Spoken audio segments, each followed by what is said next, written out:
Hello everyone, welcome to my YouTube channel. I am Shweta, a third year BSc Nursing student in Government Medical College Jalon. So आज की video में हम बात करने वाले हैं कि अगर आप BSc नर्सिंग करते हो तो उस केस में आपको कितना पढ़ना पड़ता है। आपने बहुत सुना होगा कि MBBS में इतना पढ़ना पड़ता है, इतना पढ़ना पड़ता है। सो आज हम बात करने वाले हैं कि अगर आप BSc नर्सिंग कोर्स करते हो तो आपको कितना पढ़ना पड़ेगा। एंड देखो, हिंदी मीडियम इंग्लिश मीडियम दोनों की बात करेंगे एंड ये आपको क्लैरिटी मिल जाएगी आपको ये कोर्स करना चाहिए या फिर नहीं करना चाहिए। सो स्पेशली गवर्नमेंट कॉलेज से। सो स्टार्ट करते हैं। सो देखो, अगर आप BSc नर्सिंग कोर्स करते हो तो आपको बहुत सारे सब्जेक्ट्स पढ़ने पड़ते हैं, जैसे मोर देन आपको 15 सब्जेक्ट्स तो पढ़ने ही पड़ते हैं। अगर आप बताओ, चलो मैं बता देती हूँ कौन कौन से सब्जेक्ट। फर्स्ट ईयर के सब्जेक्ट मैं बता देती हूँ, क्योंकि अगर सारे ईयर्स के बताऊंगी तो काफ़ी लंबी हो जाएगी वीडियो। फर्स्ट ईयर में आपको anatomy, physiology, sociology, psychology, English, computer, nursing, nutrition, आपका बायोकेमिस्ट्री। उसके अलावा आपको पढ़ना पड़ता है नर्सिंग फाउंडेशन, सबसे इम्पॉर्टेंट। तो ये सिर्फ फर्स्ट ईयर के सब्जेक्ट हैं, सेकेंड ईयर का नहीं बता रही हूँ। फिर फर्स्ट ईयर का फर्स्ट सेम और सेकेंड सेम दोनों सेमेस्टर को मिला के आपको इतने सब्जेक्ट पढ़ने पड़ते हैं फर्स्ट ईयर में, ठीक है।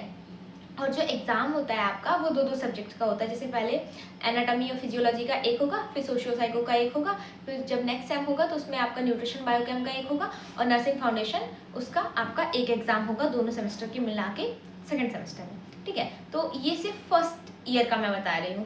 तो देखो, अगर पढ़ाई की बात करें तो जैसे कुछ टैलेंटेड लोग हैं, जैसे कि बहुत अच्छे से उन्होंने नीट की प्रिपरेशन की थी, उस समय उनका नीट नहीं हुआ, उसके बाद वो नर्सिंग में आया, तो मुझे लगता है कि ऐसे लोगों को थोड़ी कम मेहनत करनी पड़ती है।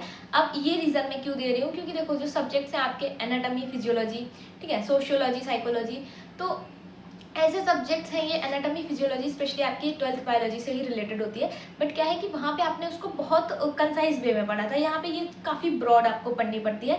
एनाटॉमी एक अलग सब्जेक्ट है आपका, फिजियोलॉजी एक अलग सब्जेक्ट है, एंड पूरा आपको ह्यूमन एनाटॉमी एंड फिजियोलॉजी पढ़नी पड़ती है। तो आप समझ सकते हो कि आपको सिर्फ 6 महीने के अंदर ये दोनों एनाटॉमी, फिजियोलॉजी 6 महीने के अंदर आपको पढ़नी होती है। उसके नेक्स्ट 6 महीने में, लाइक नेक्स्ट सेम में आपके सब्जेक्ट्स चेंज हो जाते हैं, तो वो आपको पढ़नी पड़ेगी, ठीक है। उसके अलावा आपको पढ़ना पड़ेगा सोशियोलॉजी और साइकोलॉजी। सोशियोलॉजी में आपको क्या पढ़ना पड़ता है, लाइक आपका जो सोसाइटी है उसी के बारे में, एंड साइकोलॉजी आपका ह्यूमन साइकोलॉजी, उसके बारे में आपको पढ़ना पड़ता है। और देखो, सब्जेक्ट्स की बात करूँ तो सारे सब्जेक्ट्स आपको इंग्लिश में ही मिलते हैं देखने को, एंड इंग्लिश में ही आपको पेपर भी लिखना होता है और आपको जो पढ़ाया जाता है वो भी इंग्लिश में पढ़ाया जाता है। बट ऐसा होता है कि जैसे क्लास में टीचर एक्सप्लेन कर रहे हैं, अगर आपको कोई चीज़ नहीं समझ में आ रही है तो उस टाइम पे आप टीचर्स को बोल सकते हो, तो वो हिंदी में भी एक्सप्लेन कर देंगे। हालांकि वो पहले से दोनों लैंग्वेज में एक्सप्लेन करेंगे। अगर आपको ज़्यादा प्रॉब्लम हो रही है तो उस केस में आप बोल सकते हो, है ना। और ऐसा कोई वो नहीं होता है कि लाइक कोई मैंडेटरी नहीं कि आप इंग्लिश ही बोलोगे। आप जिस लैंग्वेज में कंफर्टेबल हो आप उस लैंग्वेज को यूज़ कर सकते हो। कोई बाउंडेशन नहीं होता है, नहीं जैसे कोई काफ़ी जगह प्राइवेट कॉलेजेस में स्पेशली मैंने देखा है कि फ़ीस लगती है कि अगर आपने हिंदी बोल दी तो आपको चार्ज देना पड़ेगा, फ़ाइन देना पड़ेगा। तो प्राइवेट गवर्नमेंट कॉलेज में अभी तो ऐसा कुछ नहीं है। आप जिस लैंग्वेज में कंफर्टेबल हो आप उस लैंग्वेज में बात कर सकते हो, ठीक है। और पढ़ाई की बात करें तो आपको मिनिमम लाइक दिन का, आपको जैसे डेली की बात करूँ मैं, तो अगर आप 3 घंटे पढ़ते हो, बहुत मतलब डेली अगर आप सिर्फ 3 घंटे पढ़ रहे हो तो आप आराम से आपके एग्जाम्स क्लियर कर सकते हो। बट अगर आपको लग रहा है कि आप एक एवरेज स्टूडेंट हो, आपकी इंग्लिश भी उतनी अच्छी नहीं है जितनी कि बाकी लोगों की है, तो आपको थोड़ी मेहनत करनी पड़ेगी। स्पेशली जब आप कॉलेज में नए नए आओगे तो उस टाइम पे आपको ज़्यादा मेहनत करनी पड़ेगी, क्योंकि आप हिंदी मीडियम से एकदम से जब इंग्लिश मीडियम में कन्वर्ट होगे तो आपको उस टाइम पे प्रॉब्लम होगी। बहुत सारे स्टूडेंट्स को होती है, थोड़ी बहुत मुझे भी हुई थी स्टार्टिंग में, बट अभी तो कोई प्रॉब्लम नहीं है, काफ़ी टाइम हो गया है। लाइक मैं अभी 3rd ईयर में हूँ, बस 1 साल बचा है मेरा कंप्लीट होने में BSc नर्सिंग। तो स्टार्टिंग में आपको थोड़ी प्रॉब्लम होगी। और देखो, सबसे ज़्यादा जो दिक्कत रहती है ना, आपको इतनी पढ़ने में भी दिक्कत नहीं होगी जितना ये कॉलेज का जो शेड्यूल होता है उसमें दिक्कत होती है। जैसे आपको सुबह 9 बजे का कॉलेज होगा, कहीं कहीं पे 8 बजे का भी कॉलेज होता है।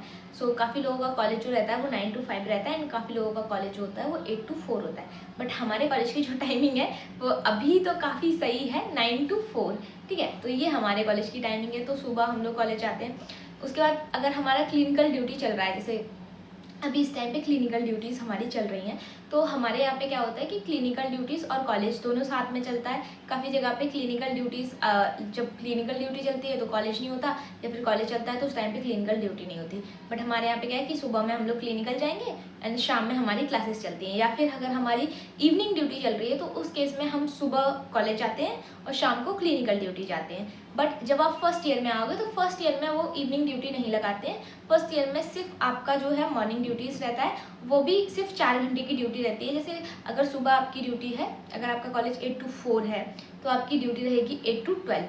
वैसे ही हमारे कॉलेज की बात करें तो हमारे कॉलेज में 3 घंटे की यूजुअली ड्यूटी रहती है। जैसे अगर कोई फर्स्ट ईयर स्टूडेंट है तो उसकी ड्यूटी जो होगी वो क्लिनिकल ड्यूटी वो 9 to 12 रहती है। उसके बाद 1 आवर का जो क्लास रहता है वो लगाते हैं। स्टार्टिंग में बच्चों को बहुत ज़्यादा प्रेशराइज नहीं करते किसी भी चीज़ को लेके, क्योंकि वो भी नए नए आए होते हैं और इतनी जल्दी एडजस्टमेंट इन्वायरमेंट में थोड़ा प्रॉब्लम होती है। तो इस वजह से टीचर्स भी थोड़े बहुत ज़्यादा स्ट्रिक्ट नहीं रहते हैं फर्स्ट जब आप स्टार्टिंग के कुछ दिनों में। उसके बाद तो आपको देखने को मिल ही जाएगा, खैर वो अलग चीज़ है। तो यही चीज़ रहती है। उसके अलावा आपको बहुत सारे असाइनमेंट्स मिलेंगे, बहुत सारी माइक्रो टीचिंग मिलेंगी, बहुत सारी रिक्वायरमेंट्स, क्लिनिकल रिक्वायरमेंट्स मिलेंगी। तो वो सारी चीज़ें आपको कंप्लीट करनी होती है। उसके अलावा जब आप क्लिनिकल ड्यूटी जाते हो तो उसके साथ साथ आपको एक डायरी मेंटेन करनी होती है। आपकी जो लॉग बुक होती है, एक आपकी प्रोसीजर्स की एक बुक होती है जिसको लॉग बुक बोलते हैं। तो वो सारे प्रोसीजर्स आपको कंप्लीट करने होते हैं। उसमें जो भी प्रोसीजर है वो आपको याद करना पड़ता है, सुनाना पड़ता है। उसके बाद आपके टीचर्स आपको उसमें साइन देते हैं और वो साइन भी काफ़ी इंपॉर्टेंट होता है। अगर आपके साइन नहीं हैं सारे तो उस केसेस में या तो एक्स्ट्रा ड्यूटी करवाएंगे या फिर आपसे फाइन लगाएंगे या फिर जो भी उनका जो भी उनके रूल्स हो कॉलेज के। तो हमारे यहाँ पे क्या था, जब हम फर्स्ट ईयर में थे तो हम लोग की ड्यूटी लगती थी। तो उस टाइम पे वार्ड में टीचर्स आते थे राउंड लेने कि सारे बच्चे प्रॉपर्ली वार्ड में काम कर रहे हैं। और उसी टाइम पे वो हमसे पूछते थे जो भी हमारे प्रोसीजर्स होते थे। अगर कोई ऐसा प्रोसीजर है जिसको परफॉर्म करके दिखाना है तो वो हम दिखाते थे। उसके बाद हमें वहीं पे साइन मिल जाता था। एंड अगर कोई रिक्वायरमेंट है जैसे क्लिनिकल प्रेजेंटेशन है, केस प्रेजेंटेशन है, तो वो सारी चीज़ें वो हमारी वहीं पे वार्ड में हो जाती थी। बट काफ़ी जगह टीचर्स क्या करते हैं कि वहाँ पे वार्ड में उन्हें अगर नहीं कंफर्टेबल लग रहा है तो वो आपसे कॉलेज में आके ये सारे प्रोसीजर्स पूछ सकते हैं। हो सकता है वो लैब में परफॉर्म कराएं, बट यूजुअली नहीं करवाते हैं तो क्लिनिकल्स में ही करवाते हैं। तो ये जो एक्स्ट्रा काम मैं बता रही हूँ इसका बर्डन ज़्यादा रहता है रेदर देन पढ़ाई, और ये रियलिटी है। अगर आप किसी भी कॉलेज में जाते हो तो वो लोग आपको पढ़ाई के लिए इतना फोर्स नहीं करेंगे जितना फोर्स करेंगे कि आपके असाइनमेंट कंप्लीट क्यों नहीं है, आपकी माइक्रो टीचिंग कंप्लीट क्यों नहीं है, आपके प्रोसीजर्स कंप्लीट क्यों नहीं है, और आप टाइम पे कॉलेज क्यों नहीं आ रहे हो, आपने प्रॉपर यूनिफॉर्म क्यों नहीं पहनी है। तो ये सारी चीज़ों पे ज़्यादा ध्यान देते हैं टीचर्स जो नर्सिंग कॉलेज में। वो पढ़ाई पे वो बोलेंगे वो तुम्हारा काम है, तुम्हें पढ़ना है तुम पढ़ो, नहीं पढ़ना है नहीं पढ़ो। उनका काम है कॉपी चेक करना, फेल पास करना, जैसा भी तुमने लिखा होगा। बट रियलिटी बताऊँ तो अगर आप 3 घंटे डेली पढ़ रहे हो स्टार्टिंग से ही तो आपको एग्जाम टाइम पे कोई प्रॉब्लम नहीं होगी। वहीं अगर आप एक एवरेज स्टूडेंट हो तो आपको प्रॉब्लम होगी, तो आपको ज़्यादा टाइम देना पड़ेगा। सो ये तो था आपका क्लिनिकल के बारे में बता दिया मैंने, आपको पढ़ाई के बारे में बता दिया। एंड उसके अलावा देखो अगर आपको पर्सनल टाइम निकालना है तो हाँ देखो सबसे इम्पॉर्टेंट एक चीज़ और जो मुझसे बहुत ज़्यादा स्टूडेंट्स पूछते हैं कि अगर हम बीएससी नर्सिंग कर रहे हैं तो क्या उस टाइम पे हम किसी और एंट्रेंस एग्जाम के लिए प्रिपेयर कर सकते हैं। जैसे कुछ लोगों को नीट के लिए प्रिपेयर करना होता है, कुछ लोगों को एसएससी के लिए प्रिपेयर करना होता है, या फिर जो भी आपका गोल है कि आपको बीएससी नर्सिंग के बाद या फिर बीएससी नर्सिंग आप क्विट कर दोगे अगर आपको कोई और कोर्स मिल जाएगा। तो देखो टाइम मैंने बता दिया आपको, कॉलेज टाइमिंग ये रहती है। उसके अलावा आपको डेली का काफ़ी काम मिलता है जिसको करने के बाद अगर आप टाइम बचा सकते हो तो आप किसी भी एग्ज़ाम की प्रिपरेशन कर सकते हो। एंड 2 से 3 घंटे आप आराम से निकाल सकते हो अपने किसी भी एग्ज़ाम को प्रिपेयर करने के लिए। बट वही चीज़ है कि अगर आप थोड़े से कमज़ोर हो पढ़ाई में तो स्टार्टिंग में पहले आप अपना नर्सिंग कवर कर लो कि आप यहाँ पे एक एवरेज स्टूडेंट बन जाओ नर्सिंग कॉलेज में। उसके बाद आप किसी भी एग्ज़ाम के लिए प्रिपेयर करो, कोई दिक्कत नहीं है। अगर आप अपनी किसी एक्टिविटी पे काम करना चाहते हो तो आप उसके लिए भी काम कर सकते हो। जैसे आपको यूट्यूब में इंटरेस्ट है या फिर आपकी कोई भी एक्टिविटी है, आर्ट हो गया, डांस हो गया, जो भी है आपका, तो आप उस पर काम कर सकते हो। बट पहले आप अपना एकेडमिक्स ठीक रखो, उसके बाद आप किसी भी काम को करो, कोई प्रॉब्लम नहीं है, कोई इशू क्रिएट नहीं होगा। और देखो फ़ोन का बहुत लोग पूछ रहे थे कि क्या हमें कॉलेज में फ़ोन ले जाना अलाउ है, क्या हमें क्लिनिकल में फ़ोन लेना अलाउ है, फ़ोन ले जाना। तो जब हम फर्स्ट ईयर में थे तो उस टाइम पे हमें फ़ोन लेना फ़ोन लेके जाते थे, क्योंकि फ़ोन का हमें कभी भी रेस्ट्रिक्ट नहीं किया गया कि आप फ़ोन लेके नहीं आ सकते। बट हम क्लास में फ़ोन यूज़ नहीं कर सकते थे। क्लिनिकल में तो जिस दिन फ़ोन यूज़ पकड़े गए उस दिन हमारा फ़ोन नहीं मिलता था, पूरे दिन के लिए सबमिट हो जाता था। एंड काफ़ी बार बहुत ज़्यादा डांट भी पड़ती थी। तो फर्स्ट ईयर की बात कर रही हूँ, बट अभी तो हम लोग ले जाते हैं, यूज़ भी करते हैं जब ज़रूरत होती है, तो इतना प्रॉब्लम नहीं होती है अभी के टाइम पे। बट फर्स्ट ईयर में बहुत ज़्यादा रेस्ट्रिक्शन था कि आप यूज़ नहीं करोगे। आपके पास फ़ोन है, आप लेके जाओ, साइलेंट रखो उसको, एंड जब आपका टाइम है, लाइक लंच चल रहा है, उस टाइम पे कोई टीचर नहीं आ रहा, तो उस टाइम पे आप यूज़ कर लो, बट आप क्लास के बीच में यूज़ नहीं कर सकते। जब आपकी क्लिनिकल ड्यूटी चल रही है तो उस ड्यूरेशन में आप फ़ोन यूज़ नहीं कर सकते, क्योंकि जैसा मैंने आपको भी बताया कि जब मैं फर्स्ट ईयर में थी तो उस टाइम पे टीचर्स बहुत ज़्यादा आते थे राउंड लेने के लिए, तो उस ड्यूरेशन में अगर कोई फ़ोन चलाता हुआ पकड़ा जाता था तो उसका फ़ोन सबमिट कर लेते थे, फिर बहुत डांट पड़ती थी। तो वो फर्स्ट ईयर का सीन था, बट अभी ऐसा कोई इशू नहीं है, हम लोग फ़ोन ले जाते हैं, यूज़ भी करते हैं जब ज़रूरत होती है तो। बट वही है कि थोड़ा देख के करो तो कोई प्रॉब्लम नहीं है। और सारे कॉलेजेस का मुझे नहीं पता, एक दो जगह मैंने सुना भी है कि कॉलेज में फ़ोन नहीं ले जाने देते हैं, बट मुझे नहीं लगता कि अगर आप अपने पास फ़ोन रखो, कोई प्रॉब्लम है तो उसको यूज़ करो, नहीं है तो आराम से अपना काम करो, बाकी और कोई इशू नहीं है। जमा वमा नहीं होता है फ़ोन की, कॉलेज में सबमिट कर दिया, अब आपको पूरे दिन के लिए नहीं दे रहे हैं, तो ऐसी सारी प्रॉब्लम्स आपको नहीं देखने को मिलेंगी, स्पेशली गवर्नमेंट कॉलेज में, क्योंकि किसी को आपकी पर्सनल लाइफ से इतना दिक्कत नहीं है, बस आप अपने एकेडमिक में अच्छे रहो, किसी को कोई प्रॉब्लम नहीं है। सो ये था आपका बीएससी नर्सिंग के बारे में कि आपको कितना पढ़ना पड़ेगा।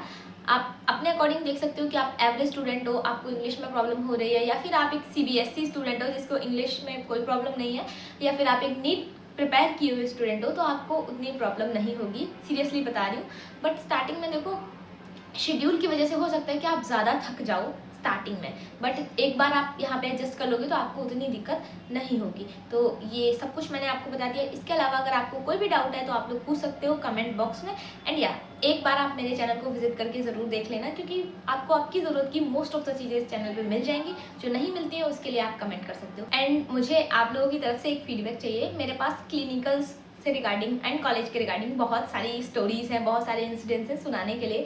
सो अगर आप लोग सुनने में इंटरेस्टेड हो तो मैं उसके लिए एक वीडियो बना सकती हूँ, या फिर शॉर्ट्स के थ्रू आप लोगों को बता सकती हूँ। उसमें काफ़ी चीज़ें ऐसी भी हैं जिनसे आपको काफ़ी चीज़ें सीखने को भी मिल सकती हैं, मिलेंगी डेफिनेटली, मैंने जो सीखी है वही सारी चीज़ें। सो अगर आप लोग वो वाली वीडियो देखने में इंटरेस्टेड हो तो आप लोग मुझे उसके लिए स्पेसिफिक कमेंट कर देना, तो नेक्स्ट वीडियो में बनाऊंगी तो ऑब्वियसली एक दो इंसिडेंट्स को मैं इंक्लूड कर दूंगी।